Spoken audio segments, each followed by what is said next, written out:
Welcome back, y'all, and happy Monday to you. Thank you for joining us. I hope that y'all had a great weekend.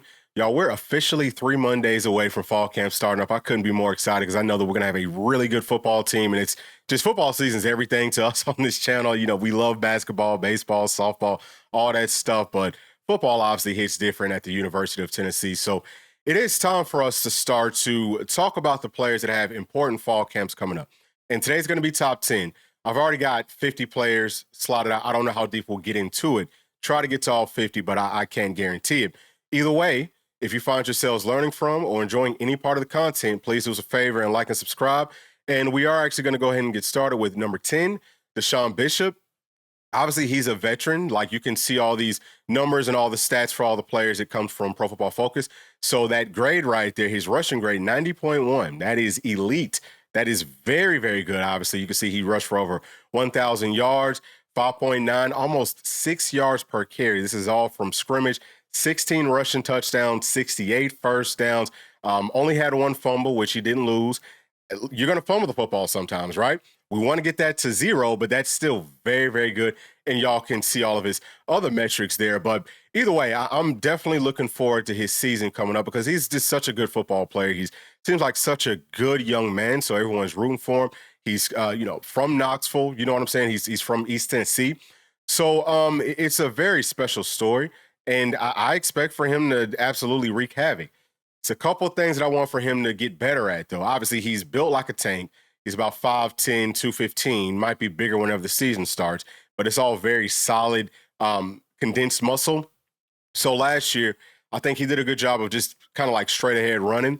This season, I want to see him work more on being a real NFL running back where he sets things up. Hey, talk to your offensive line and say, based off of this scheme, because everybody's going to have their few running plays, passing plays that they like to run out of different formations and so on and so forth, but whatever we're the best at, we need to be elite at that. And if it's a run and play versus different fronts, talk to the offensive line. Hey, if they do this, I want for you to try to set it up this way, and this is what I'm looking for. But he does need to set his blocks up a lot better, run with more patience. And he's shown that he's capable of hitting home runs. Need to see more of that consistently because we're going to have a young starting quarterback. So it's important that we can lean on him, and we already know that he's going to be a leader inside of that running back room, and we've got a stable of backs, a lot of similar expectations from me. But Deshaun Bishop is 100% poised to have an outstanding 2026 season, and I just think that, like, over the course of fall camp, I don't see him getting a lot of physical contact reps. Obviously, you want to see him get better within our passing game, which not just catching the football. He's got to get better at that, but also pass protection, maybe more of that type of stuff. And as far as the scrimmages, he shouldn't be getting too many reps. Just stay healthy. That's going to be the biggest thing for all of our guys, but I would say especially key players and veterans. And I'm just looking for Deshaun Bishop to be more of a playmaker for us in 2026. All right, so number 9, we've got David Hobbs, and it's a big part of me that wanted to put him higher. So as we're going throughout, share your thoughts down in the comment section. Who would you have in some of these spots? And I'll accept every answer because I can understand why, you could pick a lot of different people in these different places. So I didn't do this lightly. It took me a long time to put together this whole list. But for David Hobbs as a defensive tackle, coming out of high school, he was a 5-star. And just obviously very talented. He's got the height, got the length, needs to keep on filling out, in my opinion. But he's super twitchy. So from like a pass rushing standpoint, I could see him being really good for us. Needs to get better at the point of contact, though. Can he anchor? Can he handle double teams? Can he penetrate the gaps a little bit better than what we've seen? Can he stay healthy? Coming off of an injury, you know what I mean? He's had an injury every year that he's been on campus. But that has to take a lot of steps forward. And if he does stay healthy, I would expect that he's one of the best players in this conference, in all of Power 4 and all of college football.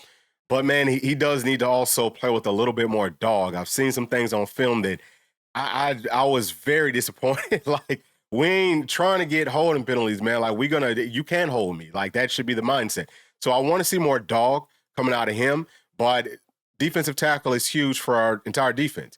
It's tough for teams to run on you if you've got really good defensive tackles. And that's a big part of the reason why our defense wasn't good last season, because we had all the injuries.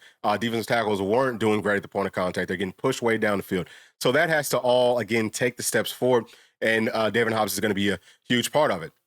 So at number 8, y'all, we have Marion Da. who they call Buddha. Buddha's a daggum dog, man. I've been excited about him since we got him out of high school. His size, what he was 6'5", I think 268 or something like that coming out of high school, and he ran a 4.640. So that type of size and that speed and that twitch, playing at defensive end, it's huge for us to get that pass rush. I think that he can do it coming off of the edge. I also feel like he could help us out as a defensive tackle, maybe on some third down situations, like a rabbits package sort of a thing, just based off of his size and his stature. But yeah, I mean, didn't get to play a ton last year. I thought that he looked good as a true freshman. One of my questions is, how much more savvy is he for 2026? You know what I mean? Obviously got the physical traits, but he also has to improve from, and I don't even want to call it from a mental standpoint, but just from a savviness standpoint. If he does that, if he can give us consistent pass rush, then he's going to be huge for us. And that's what I'm looking for over the course of fall camp. So number 7, y'all, is Tyler Redmond. And obviously as a cornerback, it is so important that you have a guy that can just shut down one side of the field, or like at least one player. So man coverage is going to be excellent for him. Zone coverage within match zone, match man, all that Jim Knowles is bringing in. He's going to be great at that. He did it when he was in high school, probably did a little bit of that last year as well. But supreme length, preseason All-American, is some high expectations. At least at this point, coming out of high school, really wasn't. People didn't know he's a 3-star, but I was telling folks, man, look, he's a 3-star, but he's drastically underrated. So I expect for him to continue to do what he has been doing, what he's built off of. If you look at 2025, the first half of the season, there were people that was like, well, we're not sure about him. Obviously, he's thrust out there as a true freshman, going up against Georgia and all of that.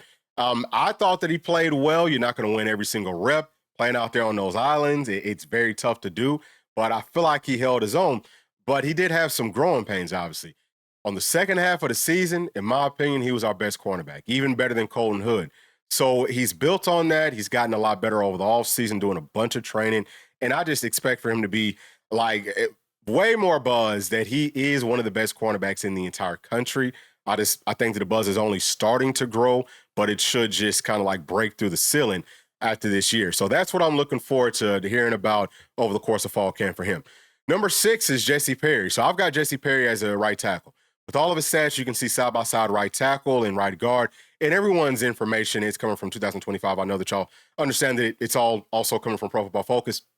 But yeah, you can just tell his numbers look way better playing at right tackle than it did playing at right guard. So one of the things that I do want to point out too is with his pass blocking metrics, that 18 pressures that's kind of circled right there in the middle, that's for right guard and right tackle, but everything else is separated. So I'm hoping that we do the right thing if he's earned it, because fall camp, everything can change. If Ori Williams or anybody else looks better as our right tackle, then they need to be the starter. But what I've seen up to this point, Jesse Perry, and I've talked about it 500,000 times, but he is our best right tackle. Like, he's our best option. So put him out there. Tackle is so important for the entire offense, but especially for a young quarterback. And he's better at pass protection than his run blocking, just based off of the metrics. But if you cut the freaking film on, he can move bodies, especially playing at tackle.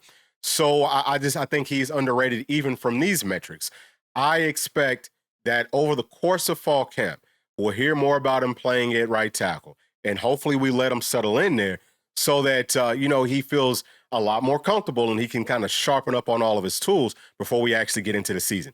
So at number 5, y'all, we got Sam Pendleton. Playing at center, we know that there were some questions. There were some problems last year. I don't think it was horrible, but it wasn't good enough. And it's got to take a lot of steps forward. I've got him here because it could maybe be somebody else, right? But it is important that either way, he's looking good playing at center. If Nick Moore maybe passes him up, okay. Maybe you move Wendell Moore as the starter at center, or maybe it's Donovan Haslam. I don't know what you do, but center is critical to this offense. They're going to make all the checks, all the calls for the offensive line as far as pass protection goes. And it's big for the quarterback because you don't want the pressure coming right up the middle. That's the worst place for it to come. I do feel like Tennessee's going to be better this year at dealing with that because we have, quarterback options that can just move better. So that should be pretty solid. But also just running the football, right? Like if we're running the inside zone, the stuff right up the middle, you have to be able to at least wall people off or move them and stay on your feet. And some of those things I don't feel like Sam Pendleton was the best at. Didn't look great over the course of like spring camp to me. You know what I'm saying? Like the orange and white game. Said, I don't feel like he's necessarily taking enough steps forward. Feel like he was banged up at some point over the course of 2025. But all that's got to come together, and I need to hear about it. We all need to hear about it. And if it's not working, then like I said, you got to put somebody else there. Just because someone's older and they were a starter last year does not mean that they're automatically going to be the starters for us moving forward. Okay, number 4, y'all, is Jordan Norman. Obviously, coming off of the edge like we talked about with Buddha, so important. We've got to find that consistent pressure. And it'd be great if we could find a guy that the offense feels like they have to double team, maybe even triple team. Jordan Norman, he's played a lot of football, and I think that he looks good as a pass rusher in a totally different scheme than what he's going to be utilized in this year. Y'all, it's going to be easier for him. Okay, he's tall, he's big, long. He cut a little bit of weight since spring camp, so should be a little twitchier, but still holding on to that strength. Run support's not even a question for me with our defensive end, just because they are so big. The pass rush is what I want to hear about. And, just kind of looking over those metrics as y'all did, I feel like it wasn't terrible for him in the system that he played in last year. So he's capable of it. We just need to hear about it on a much more consistent basis. But it is like that old thing where you talk about, well, if in fall camp, spring camp, practice settings, if the offensive line is winning too much, does that mean that the defensive line's bad? And same thing, vice versa. If the defensive line is winning too much, is the offensive line back? It needs to go back and forth. Okay, it needs to be consistently back and forth, and just everyone getting better. But I do expect that Jordan Norman is going to be good for us coming up this season. Number 3 is Xavier Gilliam. So sticking with the defensive line as a defensive tackle, pass rush, he was a monster over spring camp. And it's not just that; it's also like run support. Obviously, as a defensive tackle, that's your first goal. But if we do maybe take a step back, which can't say for sure that we will or that we won't take a step back with our edge pressure from last season, if it steps up with the defensive tackles, that could be great. Like we've seen Indiana. Most of their sacks and most of their pressures was generated from their defensive tackles and blitzing those linebackers and things of that nature. We could mimic some of those things, but I just feel like, we also touched on it with our center, Sam Pendleton.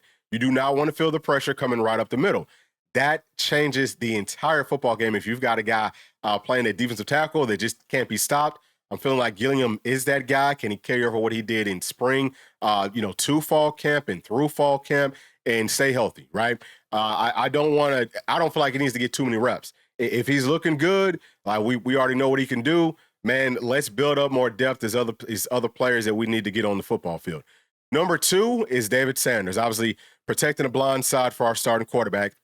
It's going to be huge, absolutely monumental that he keeps on taking steps forward. As a true freshman, whenever he got thrust into it, it was like in the middle of SEC play. I thought that he held his own very well. Y'all can see his metrics and his numbers here.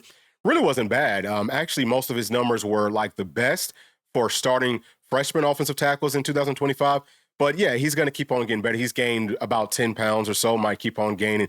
But he's been very intentional to make sure that every pound that he gains, he can still function with it, right? He's not slowing down. Tremendous athlete as an offensive tackle, but we shouldn't feel anything necessarily. He's going to lose some reps just like everybody else. That's part of the game. You're going to win some. You should be winning most of them, but you are also going to lose some. We've got a tremendous edge schedule coming up with probably the toughest in the whole country, but we shouldn't feel too much pressure coming off of that blind side. The quarterbacks should feel like they can trust it. And if he can stay healthy, when he stays healthy, when he continues to build off what he's already shown, then yeah, I think that we'll have a very good passing game. And the pass protection, just from top to bottom, FYI, in my opinion, should take steps forward, even from what it was last year. And I think that last year it was the best it has been under Coach Heupel. So at number 1, finally, y'all, I've got Faison and G-Mac because I don't know who the starter's going to be. But they're, tied. It's the most important position on the football field. They both need to play very well. Y'all can see all their high school numbers and so on and so forth. None of that really matters at this point. Even hearing that Faison's been leading, it doesn't matter at this point. Fall camp, I do think that George is capable of winning the overall battle. I also feel like Faison's capable of it. So back and forth, head to head. I mean, man, make it tough on the coaches, right? Like, make it as hard on them as you possibly can. That's a good thing for us. They're getting paid all that money to, make the tough calls. And I'm sure that they'll be able to do it in ample time for us to, get prepped for week 1 and week 2 and so on and so forth. I don't see us doing any of the dual quarterback system necessarily, but I'm also not totally ruling that out. Just because Coach Heupel hasn't done it previously doesn't mean that he won't do it moving forward. I don't know what's going to happen, but these guys need to take care of the football. They need to feel comfortable throwing into tight windows, making plays. But biggest thing is just, man, take care of the football and don't hold on to it too long. Like, taking care of it also means not taking a whole bunch of sacks, right? So these guys are going to be very, very good for us. And, I feel like in a lot of ways we can go as far as they take us. But we talked about a lot of other players today that, should be able to help them to get acclimated into the starting role as a quarterback in this conference, on this level of football. But at some point, about midway through the season, they should start being able to, if they need to make the plays on a consistent basis. So this is the top 10, y'all. This is everybody. And you can also notice what their classes were. You know what I'm saying? Just like coming out of high school. Most of this is guys that we got out of high school. Okay, there's a few that did come from the portal, but this is going to be a very talented football team. 2027 has a chance to be even more talented. And most of that, again, is from high school. So I did want to point that out, that look, just because it hasn't worked before for us to go to high school ranks and we've been building doesn't mean that you just totally give up on that. It's going to be hard to build an entire football team through the transfer portal every year. It is something that I've been concerned about with the 2027 class, and I don't know how it's going to finish, but at least for that class, we'll have to make up for it out of the portal. I'm sure that they have some plans in place, but I do want for us to keep on building how we've built, because now, man, we shouldn't have to keep on rebuilding. It should just be about reloading. We've actually gotten to that point. So that's pretty much it for me. Like I said, share y'all's top 10 down in the comments section. And as always, if you did find yourselves enjoying or learning from any part of the content, do us a favor and like and subscribe. And we will be talking to y'all probably at some point later on this week. Thanks. Peace.